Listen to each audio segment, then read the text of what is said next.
வணக்கம். ஸ்ரீதேவி அவர்கள்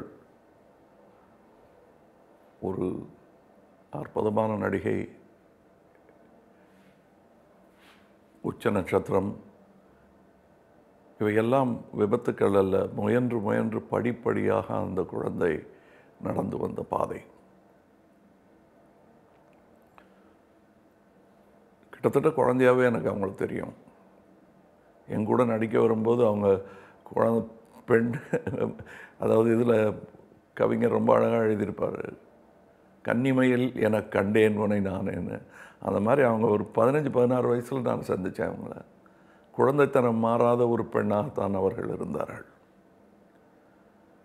நான் அவங்களுக்கு கிளாஸ் டீச்சருக்கு, கிளாஸ் பியூப்பிள் லீடர் மாதிரி, சட்டாம்பிள்ளை மாதிரி நான் அவங்கள ஒரு 2 பேரும் ஒரே ஸ்கூலில் படித்தவங்கிற மாதிரி உணர்வு தான் எனக்கு இருக்குது. அது உண்மையும் கூட.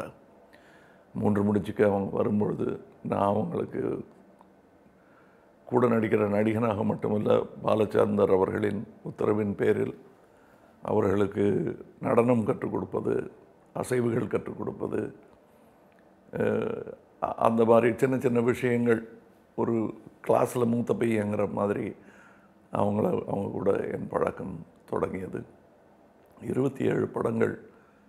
அது கிட்டத்தட்ட ஒரு சின்ன வாழ்நாட்காலம். அது அவர்களுடைய அந்த வாழ்க்கையில் ஒரு பகுதி வரை நான் அவங்க கூடயே பயணித்து கொண்டிருந்தேன். பிறகு அவங்க ஹிந்தியில் பெரிய நட்சத்திரமான போது கூட கொஞ்சம் தூரம் போனேன் நான். அதுக்கப்புறம் என் பாதை போய்விட்டது, அவங்க பாதை வேறு பக்கமாக இருந்தது.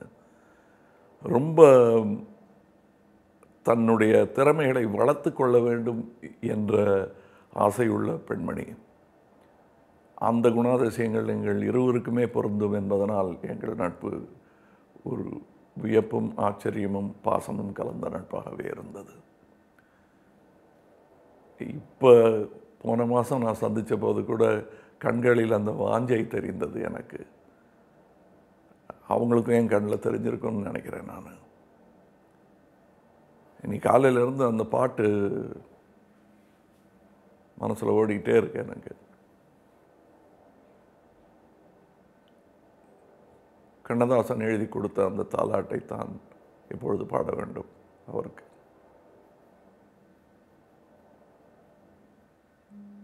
நல்ல கலைஞரை இழந்து விட்டோம்.